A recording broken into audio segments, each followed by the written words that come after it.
Friends, my name is Preeti Mali and इस video में हम पढ़ने वाले हैं क्लास 7th हिस्ट्री का chapter number 8 18th century political formation. हमने जो अर्लियर चैप्टर्स पढ़े क्लास 7th हिस्ट्री में, जहाँ पर हमने दिल्ली सल्तनत के बारे में पढ़ा, मुग़ल एम्पायर के बारे में पढ़ा, यहाँ पर पॉलिटी के बारे में हमने स्टार्टिंग में डिस्कस किया था। उसके बाद के चैप्टर्स जो हम पढ़ रहे थे, जहाँ पर हम सोसाइटी के बारे में डिस्कस कर रहे थे कि सोसाइटी में क्या चल रहा था, भक्ति मूवमेंट्स की जहाँ पर हमने बात करी, उसके अलावा ट्राइबल्स की हमने बात करी, रीजनल कल्चर्स की बात करी। तो ये सब जो चल रहा था सोसाइटी में वो हमने देखा। अब वापस हम पॉलिटी पर आ जाते हैं। क्यों आ जाते हैं? क्योंकि 18th सेंचुरी में कुछ बहुत इंपॉर्टेंट हो रहा था पूरे सब कॉन्टिनेंट में। जो मुग़ल एम्पायर था, जिसके बारे में हमने पहले पढ़ा कि कैसे वो अपनी पीक पर पहुंचता है, ठीक है। 1526 में फर्स्ट बैटल ऑफ पानीपत जो बाबर और इब्राहिम लोदी के बीच होता है, जिसमें बाबर जीत जाता है और मुग़ल साम्राज्य की स्थापना होती है। फिर धीरे धीरे अपने पीक पर मुग़ल साम्राज्य पहुंचता है। लेकिन 18th सेंचुरी में, और we can say closing year of 17th century में, एक क्राइसिस मुग़ल एम्पायर फेस करता है। क्यों फेस करता है? इसके बहुत सारे कारण हैं। तो चलिए इसको डिटेल से हम समझते हैं। हम बात कर रहे हैं यहाँ पर कि जो मुग़ल एम्पायर था वो डिक्लाइन होने लगता है। इसके क्या कारण है? तो इसके कई सारे कारण हैं। जैसे अगर हम बात करें पहला कि रीजनल किंगडम्स का यहाँ पर राइज होने लगता है। रीजनल किंगडम्स, अब इस चैप्टर में हम यही पढ़ने वाले हैं, ये पहला वाला टॉपिक कि रीजनल किंगडम का कैसे राइज होता है। रीजनल किंगडम में अगर हम बात करें रीजनल पावर में, तो हम यहाँ पर बात करेंगे मराठा की, राजपूत, सिख और जाट्स की हम बात करेंगे कि ये जो रीजनल पावर थी ये कैसे यहाँ पर 18th सेंचुरी में स्ट्रॉन्ग पावर्स बन जाती हैं, जैसे मुग़ल एम्पायर यहाँ पर डिक्लाइन हो रहा था। उसके अलावा सेकेंड यहाँ पर रीज़न था मुग़ल एम्पायर के डिक्लाइन होने का कि यहाँ पर जो ब्रिटिश पावर थी वो अपना कंट्रोल स्टेब्लिश करने लग जाती है। जैसे अगर हम बात करें 1765 तक जो ब्रिटिश पावर होती है वो ईस्टर्न इंडिया में कब्जा कर लेती है। ईस्टर्न इंडिया के मेजर पार्ट पर कब्जा कर लेती है, ठीक है। तो इससे भी ऑब्वियसली मुग़ल साम्राज्य पर अफेक्ट पड़ेगा। तो यही बातें हमें पढ़ना है। इसके बारे में तो पूरा हमारा क्लास 8th में हम पढ़ेंगे। और अभी हम पढ़ने वाले हैं कि रीजनल किंगडम का कैसे राइज होता है। सबसे पहले हम यहाँ पर थोड़ा सा इसके बारे में जान लेते हैं कि मुग़ल एम्पायर में कौन कौन से क्राइसिस ये फेस कर रहे थे और क्यों फेस कर रहे थे। तो हेडिंग हम यहाँ पर डाल लेते हैं, crisis of empire and later Mughals. Later Mughals की भी हम बात करेंगे कि बहुत इंपॉर्टेंट टॉपिक यहाँ पर बनता है। क्राइसिस ऑफ एम्पायर, क्राइसिस यानी कि एक डिफ़िकल्टी का पीरियड। तो ऐसी डिफ़िकल्टीज एम्पायर को क्यों फेस करनी पड़ी? इसके कई सारे कारण हैं। जैसे सबसे पहला अगर हम बात करें तो जो औरंगजेब था, औरंगजेब ने क्या किया, उसने बहुत सारे रिसोर्सेज, जैसे कि अगर हम बात करें मनी यानी कि फाइनेंशियल रिसोर्सेज और मिलिट्री यानी कि आर्मी, वेस्ट कर दिया। हम कह सकते हैं फालतू में खर्चा कर दिया। क्यों कर दिया? डेक्कन में लड़ाई करने में, वॉर इन डेक्कन। तो मनी और मिलिट्री डिक्रीज हो गई। औरंगजेब ने इन्हें ख़त्म कर दिया डेक्कन में लड़ाइयाँ लड़ने में। उसके बाद इसके और भी कारण हैं मुग़ल सल्तनत के, मुग़ल एम्पायर के डिक्लाइन होने के। जो सक्सेसर्स थे, जो औरंगजेब के बाद वाले रूलर्स थे, वो तो इतने वीक थे, बहुत ज़्यादा वीक थे कि सेंट्रल एडमिनिस्ट्रेशन पूरी तरीके से ब्रेक हो जाता है। सेंट्रल एडमिनिस्ट्रेशन पूरी तरीके से ब्रेक हो जाता है। इतना ब्रेक हो जाता है कि वो अपने सूबेदार, जो प्रांत के जनरल उन्होंने बना रखे हैं सूबेदार, उन पर भी नज़र नहीं रख पा रहे हैं। मनसबदार, जिन्हें उन्होंने मिलिट्री रिस्पॉन्सिबिलिटी दे रखी है, उन पर भी नज़र नहीं रख पा रहे हैं। वो खुद ही इतने प्रेशर में है, खुद ही इतने परेशान है कि कुछ भी वो ध्यान नहीं रख पा रहे हैं। तो ऑब्वियसली सेंट्रल एडमिनिस्ट्रेशन तो बिखरेगा। तो यहाँ पर सेंट्रल एडमिनिस्ट्रेशन पूरी तरीके से ब्रेक हो जाता है। और भी कारण है एम्पायर के डिक्लाइन होने के। जैसे कि अगर हम बात करें जो सूबेदार थे, सूबेदार यानी कि जिन्हें सूबा दिया गया है, सूबा यानी कि जिन्हें कोई प्रांत दिया गया है, वहाँ का जनरल इन्हें बनाया गया है। सूबेदार का मतलब आप समझ लीजिए जनरल, तो किसी प्रांत का इनको जनरल बना रखा है।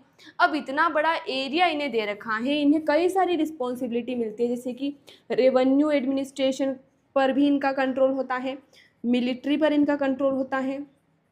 रेवेन्यू एडमिनिस्ट्रेशन जिसे हम क्या बोलते हैं, दीवानी बोलते हैं। मिलिट्री जिसे हम फौजदारी बोलते हैं, फौजदारी। तो इन पर इनका कंट्रोल था, तो इन्हें एक्स्ट्रा ऑर्डिनरी पावर मिल जाती है। अब पावर मिल जाएगी इन्हें, तो ये क्या करेंगे, ये अब खुद को और कंसोलिडेट करने की कोशिश करेंगे। तो ये खुद को और कंसोलिडेट करने लगते हैं, और जो रेवेन्यू इनको मिलता था, जो कैपिटल पर जाना चाहिए था, उतना ये नहीं देते हैं कैपिटल को। तो रेवेन्यू भी कम आने लगा, तो और भी ज़्यादा दिक्कत आएगी, इकोनॉमिक कंडीशन भी बेकार होगी, तो डिक्लाइन तो होना ही है। इसके बाद अगर हम बात करें तो यहाँ पर और भी कुछ बड़ा हो रहा था, जैसे कि रेबेलियंस हमें यहाँ पर देखने को मिलते हैं। विद्रोह होने लगता है। कौन विद्रोह करता है, यहाँ पर पीजेंट्स विद्रोह करते हैं, यहाँ पर जमींदार विद्रोह करते हैं। क्यों विद्रोह करते हैं, इसके कई सारे कारण हैं। जैसे अगर हम बात करें, पहला कि टैक्स बहुत ज़्यादा था, उसके अलावा यहाँ पर चीफ्टेंस यानी कि जो मुखिया, जो पावरफुल पीपल होते थे गांव में, तो वो अपनी पावर को कंसोलिडेट करने लगे। तो पीजेंट क्या करेंगे भाई, सब अपनी पावर को कंट्रोल कर रहे हैं, राजा कोई ध्यान नहीं दे रहा है, तो पीजेंट क्या करेंगे, विद्रोह ही तो करेंगे।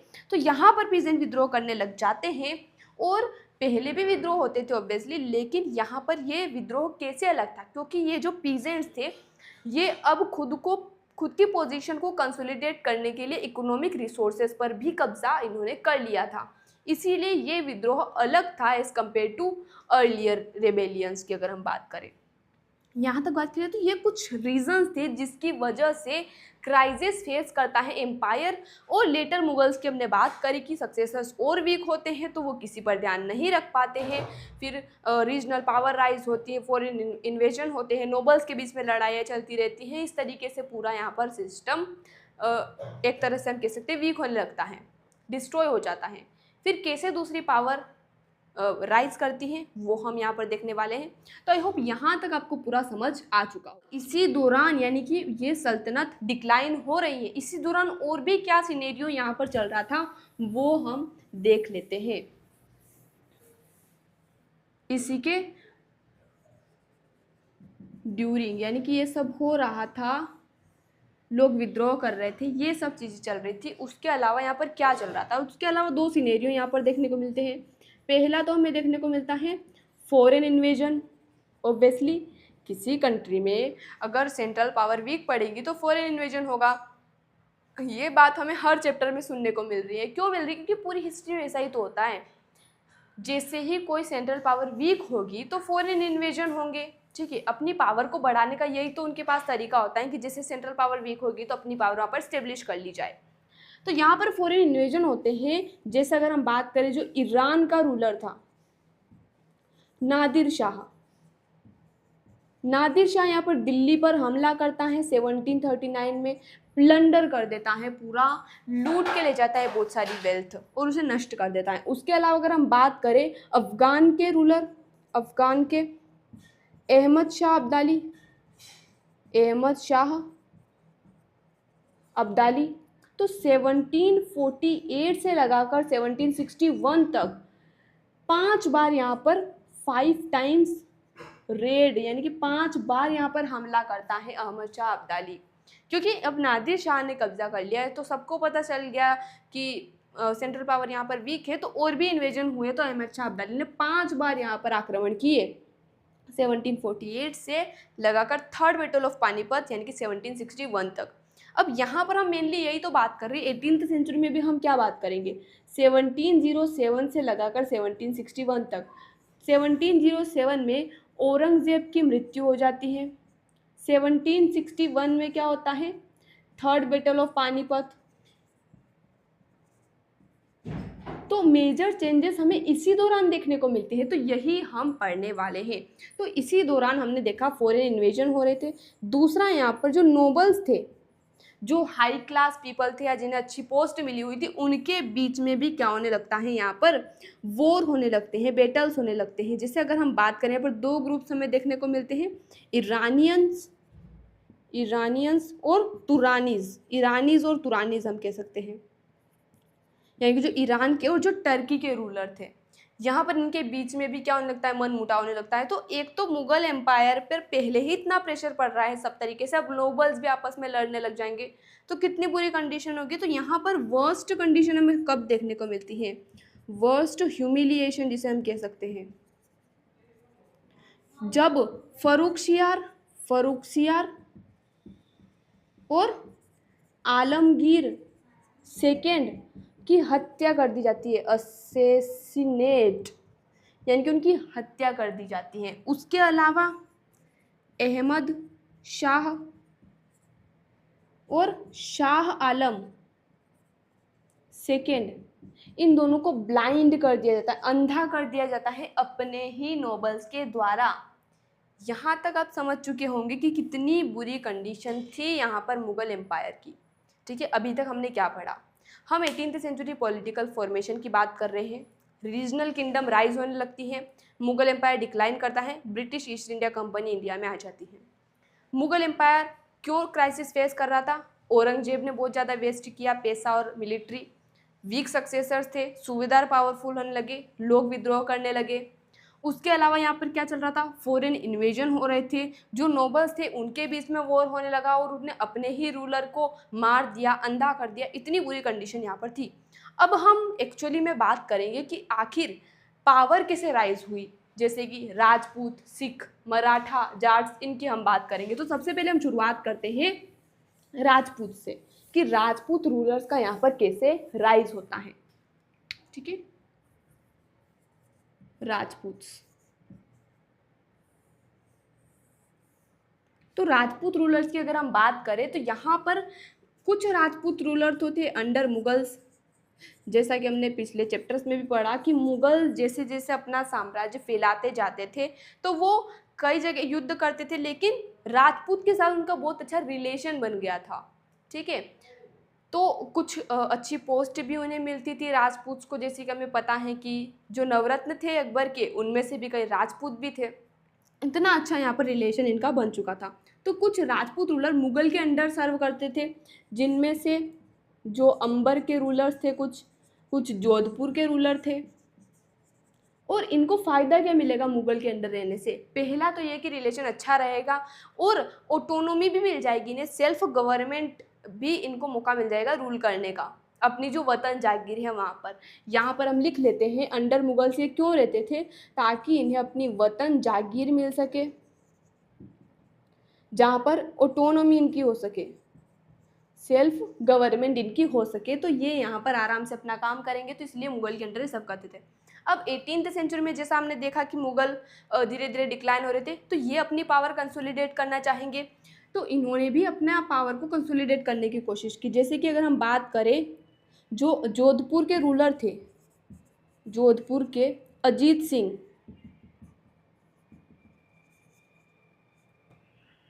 ये जो रूलर होते थे राजपूत रूलर, इन्हें सूबेदारी दी जाती थी। तो जो जोधपुर के रूलर थे उन्हें गुजरात की सूबेदारी दी गई, गुजरात की सूबेदारी। और इसके अलावा अगर हम बात करें, जो अंबर के रूलर थे सवाई राजा जयसिंह, सवाई राजा जयसिंह, जिन्हें मालवा की सूबेदारी दी गई। ठीक है, तो सूबेदारी भी इन्हें दी जाती थी। इसके अलावा अब धीरे धीरे इन्होंने क्या सोचा कि अपने आसपास की जो लैंड है, एरिया है, वहाँ पर भी हम कब्जा करेंगे। तो जो अजीत सिंह थे, इन्होंने क्या किया, जो जोधपुर के पास वाला एरिया जैसे कि नागौर, तो नागौर को इन्होंने अपने एरिया में मिला लिया। सवाई राजा जयसिंह ने क्या किया, अंबर में कौन कौन से एरिया को मिला लिया, बूंदी को मिला लिया। और सवाई राजा जयसिंह ने तो अपनी नई कैपिटल सिटी भी बनाई थी, जयपुर। जी हाँ, बिल्कुल आप सही सोच रहे हैं। जयपुर को किसने बसाया था, सवाई राजा जयसिंह। जयपुर जिसे पिंक सिटी भी कहा जाता है, उसे किसने बसाया था, सवाई राजा जयसिंह ने बसाया था। और 1722 में सवाई राजा जयसिंह को आगरा की सूबेदारी दी गई, आगरा की सूबेदारी दी गई। यानी कि ये आगरा के सूबेदार थे 12 साल से, 5-6 सालों से ये मालवा के सूबेदार थे और अपने समय के ये बहुत पावरफुल रूलर थे। इसीलिए तो ये सवाई जो आप देख रहे हैं, सवाई एक टाइटल होता है, जैसे हम बोलते हैं ना एक शेर तो दूसरा सवा शेर, तो सवाई का मतलब वही होता है सवा शेर, यानी कि मोर देन नॉर्मल पर्सन। तो नॉर्मल रूलर से भी ये डिफरेंट थे। तो सवाई राजा जयसिंह का मतलब सवाई इनको टाइटल मिला हुआ था, सवाई यानी कि बहुत पावरफुल रूलर थे अपने समय के, बहुत ज़्यादा इन्होंने एक्सपांशन किया था, जयपुर सिटी को इन्होंने बसाया था। इसके अलावा इनको एस्ट्रोनॉमी में भी इंटरेस्ट था, तो इसीलिए इन्होंने 5 ऑब्जर्वेटरीज बनवाई, ऑब्जर्वेटरीज जिन्हें जंतर मंतर कहा जाता है, जंतर मंतर। 5 जंतर मंतर इन्होंने बसाए थे। कहाँ पर? दिल्ली, मथुरा, वाराणसी, उज्जैन और जयपुर में। रिसेंटली आई विजिटेड जयपुर, तो वहाँ पर मैंने देखा था जयपुर का जो जंतर मंतर है। और एक इंटरेस्टिंग बात मैंने देखी, पहली बात तो कि पूरा जयपुर ही यूनेस्को वर्ल्ड हेरिटेज साइट है। उसके अलावा कई सारे फोर्ट्स वहाँ पर हैं, हिल फोर्ट्स ऑफ राजस्थान के अंदर जो आते हैं, जैसे अंबर फोर्ट, आमेर फोर्ट, ये वाला आमेर फोर्ट, ये भी यूनेस्को वर्ल्ड हेरिटेज साइट के अंदर है। उसके अलावा जो 5 जंतर मंतर की हम बात कर रहे हैं, उसमें से जयपुर का जंतर मंतर सबसे बड़ा है और वही जंतर मंतर भी इकलौता जंतर मंतर है जो कि यूनेस्को वर्ल्ड हेरिटेज साइट में है। Isn't it interesting? बहुत इंटरेस्टिंग बात है। इस अगर आप जगह जगह घूमेंगे, एक्सप्लोर करेंगे, not only for selfie and status, इसके अलावा आपका मोटिव होना चाहिए कि आप वहाँ से कुछ सीखें होगा। तो राजपूत रूलर्स की हमने बात कर ली, लेकिन राजपूत रूलर जैसे जैसे एक्सपेंशन कर रहे थे, जैसे जैसे वो अपना एरिया बढ़ा रहे थे, तो मराठास भी इन पर नज़र रख रहे थे। ठीक है, यहाँ पर एक इम्पोर्टेंट स्टार करके आप लिख लीजिए कि मराठा चेक्ड देम, मराठा भी उन पर निगरानी रख रहे थे। मराठास के बारे में जब आगे हम पढ़ेंगे तो ये आपको समझ आ जाएगा। तो आई होप यहाँ तक आपको समझ आ चुका होगा। अब हम बात कर लेते हैं सिख कम्युनिटी कैसे राइज करती है। सिखों के बारे में हमने भक्ति मूवमेंट वाले चैप्टर में पढ़ा था कि गुरु नानक उनके गुरु थे जिन्होंने इसकी शुरुआत करी थी कम्युनिटी की। बहुत सारे इनके फॉलोवर्स हो गए थे, इतनी ज़्यादा पॉपुलैरिटी हो गई थी कि मुगल्स भी इनको एक थ्रेट की तरह देखने लगे और 1606 में उनके गुरु अर्जन सिंह को इन्होंने बंदी बना लिया। अब बंदी बना लिया तो लोगों में विद्रोह हो जाएगा। फिर यहाँ पर पॉलिटिकल इनकी एंट्री होती है, पॉलिटिकल कम्युनिटी बनती है, खालसा जिन्हें हम कहते हैं, गुरु गोविंद सिंह के द्वारा 1699 में खालसा की स्थापना की जाती है। फिर यहाँ से इनका पॉलिटिकल, और इतना यहाँ पर पॉलिटिकल कम्युनिटी स्ट्रॉन्ग बन जाती है कि ये मुगल्स से, राजपूत से भी कई सारे युद्ध करते हैं। तो उसके बारे में हम यहाँ पर देख लेते हैं। हम यहाँ पर बात करेंगे अब सिख की, सिख कम्युनिटी का कैसे यहाँ पर राइज हो रहा था। तो हमने जैसा कि पढ़ा था कि सिख एक पॉलिटिकल पावर में कैसे आता है, तो खालसा का स्टेब्लिशमेंट होता है। कैसे हमने देखा था कि कैसे इसका स्टेब्लिशमेंट होता है। तो यहाँ पर जो सिख थे उन्होंने भी कई सारी लड़ाइयाँ लड़ी। जैसे अगर हम बात करें सिख के 10वें गुरु, गुरु गोविंद सिंह, जिन्होंने 1699 में खालसा की स्थापना करी थी, उन्होंने कई सारी लड़ाइयाँ लड़ी, मैनी बैटल्स। किससे? मुगल्स से भी और राजपूत से भी, मुगल्स एंड राजपूत से भी। और ये लड़ाइयाँ उन्होंने 1699 से पहले भी लड़ी और उसके बाद भी लड़ी। लेकिन इसके बाद यानी कि गुरु गोविंद सिंह की जब डेथ हो जाती है 1708 में, तो फिर क्या होता है, फिर इसके बाद अंडर बंदा बहादुर के अंदर ये फिर लड़ाइयाँ लड़ते हैं। ठीक है, यहाँ तक बात क्लियर है। फिर यहाँ पर कॉइन्स भी इशू किए जाते हैं, कॉइन्स भी इशू किए जाते हैं इनके, यानी कि मान लीजिए कि इनकी सोवरेनिटी है, इनका संप्रभुत्व है, तो यहाँ पर सोवरेनिटी डिक्लेयर करने के लिए इनके कॉइन्स भी चलाए जाते हैं। फिर 1715 में इसको यानी कि बंदा बहादुर को क्या कर लिया जाता है, कैप्चर कर लिया जाता है, बंदी बना लिया जाता है और अगले ही साल 1716 में उसे एग्जीक्यूट कर दिया जाता है, यानी कि मार दिया जाता है। ठीक है, यहाँ तक आई होप आपको समझ आ चुका होगा। अब हम बात करते हैं 18th सेंचुरी में यहाँ पर क्या चल रहा था।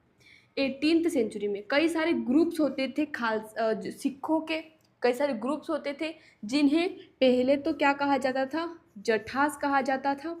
यहाँ पर ये किसे कहा जाता था, ग्रुप्स, जठास। उसके बाद इन्हें मिस्ल कहा गया, मिस्ल। जो सिख होते थे उनकी मीटिंग्स भी होती थी। मीटिंग्स इनकी कहाँ पर होती थी, अमृतसर में। 2 बार होती थी, दिवाली और बैसाखी के टाइम, दिवाली और बैसाखी के टाइम 2 बार इनकी मीटिंग्स होती थी। और यहाँ पर मीटिंग क्यों होती थी, डिस्कशन करने के लिए, कोई भी रेजोल्यूशन लेने के लिए। काय के लिए होती थी, रेजोल्यूशन। और जिसे क्या कहा जाता था, उस डिसीजन को, उस रेजोल्यूशन को क्या कहा जाता था, गुरुमता कहा जाता था। ठीक है। इसके अलावा इन्होंने राखी सिस्टम इंट्रोड्यूस किया। राखी सिस्टम, राखी का मतलब क्या होता है, प्रोटेक्शन। तो यहाँ पर ये लोगों को प्रोटेक्शन देंगे, प्रोटेक्शन देंगे अगर वो इन्हें 20% टैक्स देंगे, यानी कि टोटल प्रोडक्शन का 20% अगर आप हमें देते हैं तो हम आपका प्रोटेक्शन करेंगे। यही था राखी सिस्टम। तो ये किसने इंट्रोड्यूस किया, ये इंट्रोड्यूस किया सिखों ने। ठीक है। इसके बाद क्या होता है तो वो हम यहाँ पर देख लेते हैं। जो गुरु गोविंद सिंह थे उन्होंने सिखों को बहुत ज़्यादा इंस्पायर किया था। ठीक है। गुरु गोविंद सिंह, उन्होंने बहुत ज़्यादा लोगों को क्या किया, इंस्पायर्ड किया खालसा को, कि राज करेगा खालसा, राज करेगा खालसा, यानी कि एक दिन खालसा रूल करेगा। यही इन्होंने क्या कहा, स्टेटमेंट दिया, लोगों को इंस्पायर किया कि एक दिन खालसा रूल करेगा। यहाँ तक आई होप आपको समझ आ चुका होगा। इसके बाद क्या होता है, इसके बाद इन्होंने और सारे लड़ाइयाँ लड़ी, कई सारी जगहों को कैप्चर किया।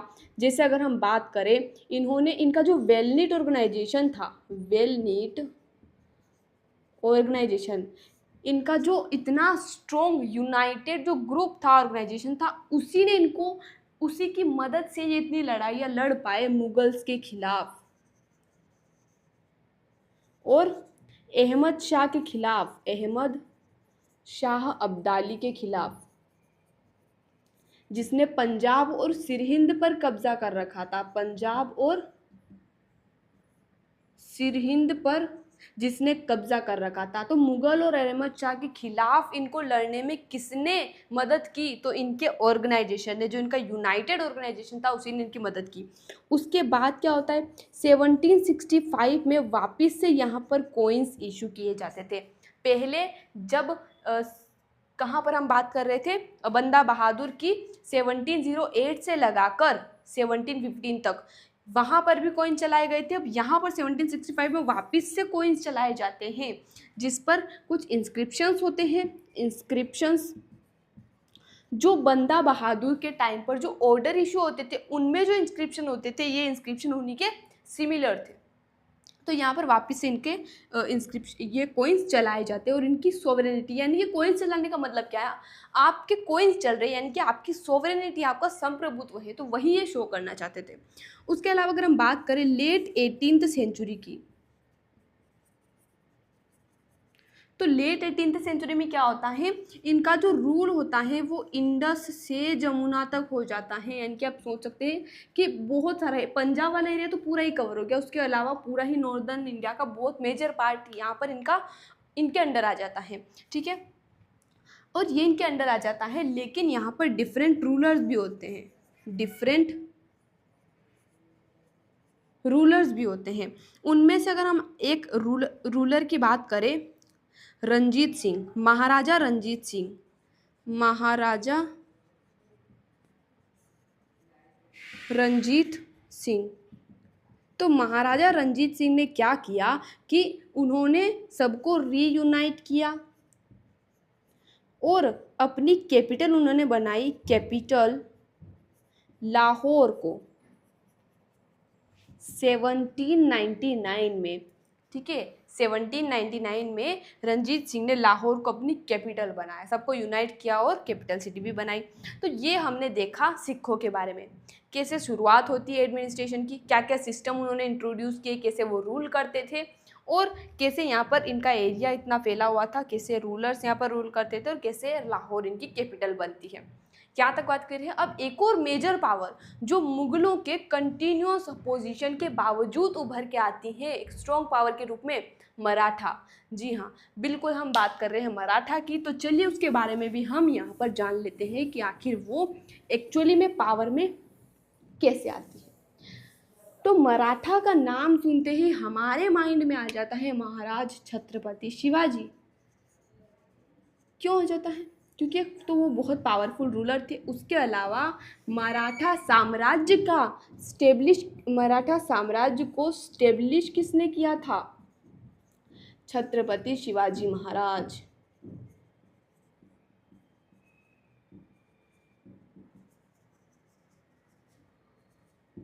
छत्रपति शिवाजी महाराज जिनका जन्म शाहजी और जीजाबाई के घर हुआ था शिवनेरी में 1630 में।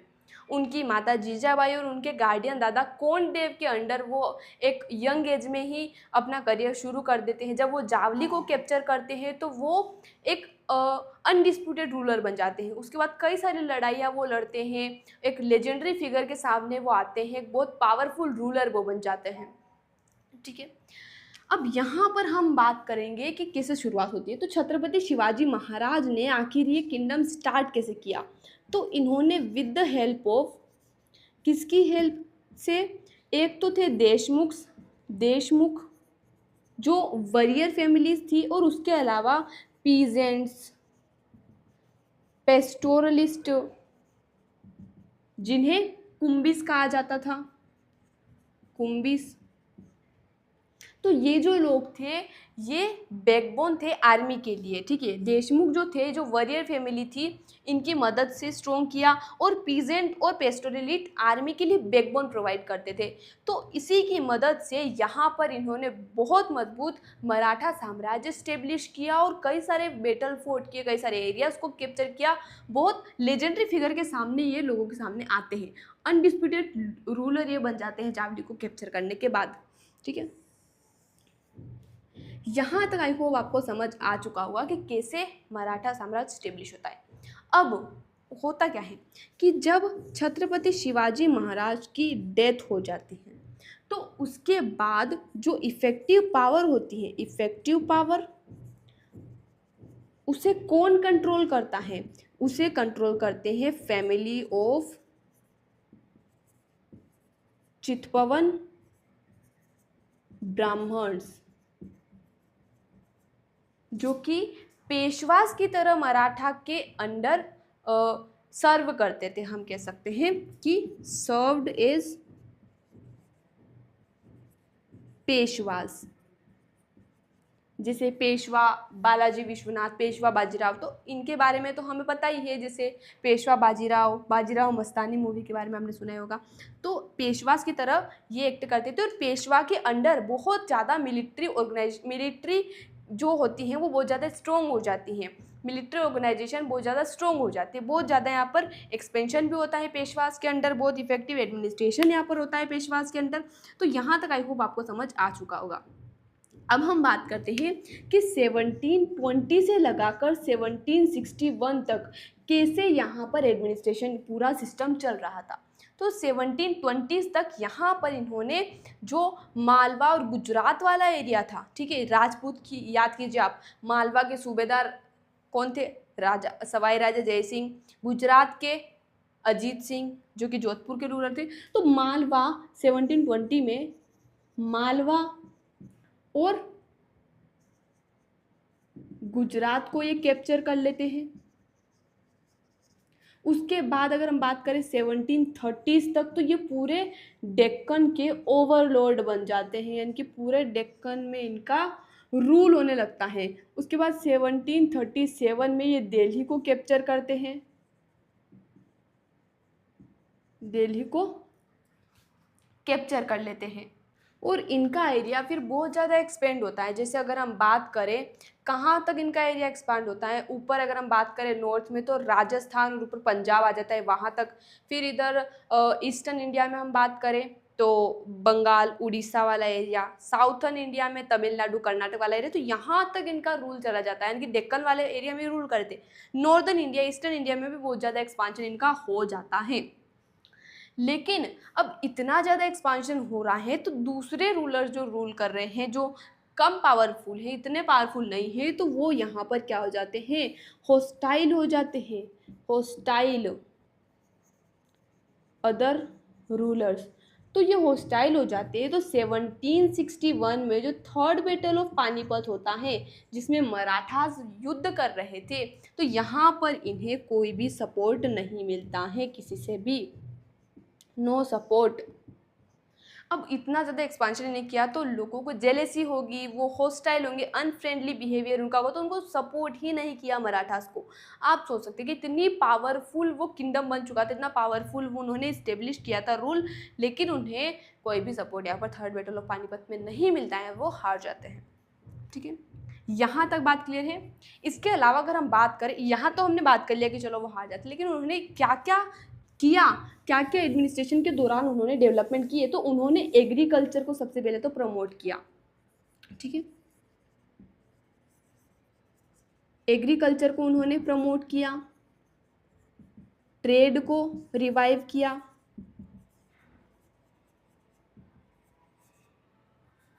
उसके अलावा यहाँ पर कई सारी सिटीज़ ग्रो होती है कई सारे मराठास के अंदर, जैसे कि ग्वालियर अंडर सिंधियास, बड़ौदा अंडर गायकवाड्स। उसके अलावा अगर हम बात करें Nagaur under Bhonsles, Ujjain under Scindia, Indore under, Indore किसके अंडर, होलकर्स के अंदर ग्रो होता है, होलकर्स के अंडर ग्रो होता है। और जो उज्जैन और इंदौर थे वो कल्चरल और कमर्शियल सेंटर्स बन जाते हैं, कमर्शियल सेंटर्स यहाँ पर बन जाते हैं। उसके अलावा जो बुरहानपुर था, जो पहले सूरत और आगरा के ट्रेड के बीच में हेल्प करता था, हम कह सकते हैं पार्टिसिपेट करता था, तो वो अब यहाँ पर पूना भी उसमें इंक्लूड हो जाता है। उसके अलावा नागपुर, लखनऊ, इलाहाबाद, ये सब भी उसमें इंक्लूड हो जाते हैं। तो आई होप ये पूरा आपको समझ आ चुका होगा मराठास के बारे में, कैसे उसका एस्टेब्लिशमेंट हुआ छत्रपति शिवाजी महाराज के द्वारा, कैसे बीच में एडमिनिस्ट्रेशन चला 1720 से लगाकर 1761 तक, थर्ड बैटल ऑफ पानीपत तक पूरा एडमिनिस्ट्रेशन हमने जान लिया, क्या उन्होंने लोकल लेवल पर वर्क किया। तो ये सब आई होप आपको समझ आ चुका होगा। अब लास्ट टॉपिक हम पढ़ लेते हैं, जाट्स। ये भी एक कम्युनिटी थी, एक पावरफुल स्ट्रॉन्ग कम्युनिटी यहाँ पर बनती है, स्ट्रॉन्ग पावर के रूप में यहाँ पर हमें देखने को मिलती है। तो इसके बारे में भी हम थोड़ा सा जान लेते हैं। जो अपनी पावर को कंसोलिडेट करते हैं under the rule of Chudaman, consolidate their power under Chudaman, एक रूलर थे जिनके अंडर ये अपनी पावर को कंसोलिडेट करते हैं। कई सारे एरियाज़ पर ये रूल करते हैं, जैसे कि वेस्ट ऑफ दिल्ली पर ये रूल करते हैं, और भी एरियाज़ पर ये रूल करते हैं। और इनका एडमिनिस्ट्रेशन यहाँ पर धीरे धीरे आप सोच सकते हैं कि किसी एरिया पर ये कंट्रोल करना चाह रहे हैं, कंट्रोल कर रहे हैं, तो ऑब्वियसली पावरफुल कोई कम्युनिटी तो होगी, तो ये कम्युनिटी यहाँ पर बहुत पावरफुल बन जाती है। और हमने देखा कि ये कौन थे, प्रोस्पेरस एग्रीकल्चरलिस्ट थे। इसके अलावा अगर हम यहाँ पर बात करें तो कुछ टाउन्स जैसे कि पानीपत और बल्लभगढ़, ये यहाँ पर इम्पोर्टेंट ट्रेडिंग सेंटर यहाँ पर बन जाते हैं, ट्रेडिंग सेंटर। और इसके अलावा अगर हम बात करें जो सूरजमल के रूल के टाइम पे, सूरजमल के रूल के समय जो भरतपुर का टाउन होता है, भरतपुर का टाउन एक स्ट्रॉन्ग स्टेट की तरह उभरता है, राइज करता है। और भरतपुर का फोर्ट भी हमें देखने को मिलता है, फोर्ट डिग में, इसके अलावा कई सारे यहाँ पर गार्डन भी बनाए गए, इलेबोरेटेड गार्डन, जिनका स्टाइल जो है कुछ आमेर फोर्ट, आगरा फोर्ट जैसा हमें देखने को मिलता है। तो यहाँ पर इसके बारे में भी आई होप आपको समझ आ चुका होगा। जाट्स कौन थे? कम्युनिटी थी जो चूरामन के अंडर अपनी पावर को कंसोलिडेट करते हैं वेस्ट ऑफ दिल्ली वाले एरिया में। ये अपना रूल स्टेब्लिश करते हैं। एग्रीकल्चरल प्रोस्पेरस एग्रीकल्चरलिस्ट थे। पानीपत और बल्लभगढ़ जैसे जो टाउन्स थे इनके इंपॉर्टेंट ट्रेडिंग सेंटर बन जाते हैं। सूरजमल के टाइम पे भरतपुर का टाउन एक पावरफुल स्ट्रॉन्ग स्टेट बन जाता है। उसके अलावा फोर्ट भी यहाँ पर बनवाए गए, जैसे डिग में हमें एक भरतपुर का फोर्ट देखने को मिलता है। कई सारे लेबोरेटेड गार्डन्स भी बनाए गए, वो भी हमें देखने को मिलते हैं। कुछ स्टाइल जो है उनका आगरा और आमेर फोर्ट से मिलता है। तो आई होप पूरा ही चैप्टर आपको समझ आ चुका होगा। मिलते हैं अगले वीडियो में नए चैप्टर्स के साथ। धन्यवाद।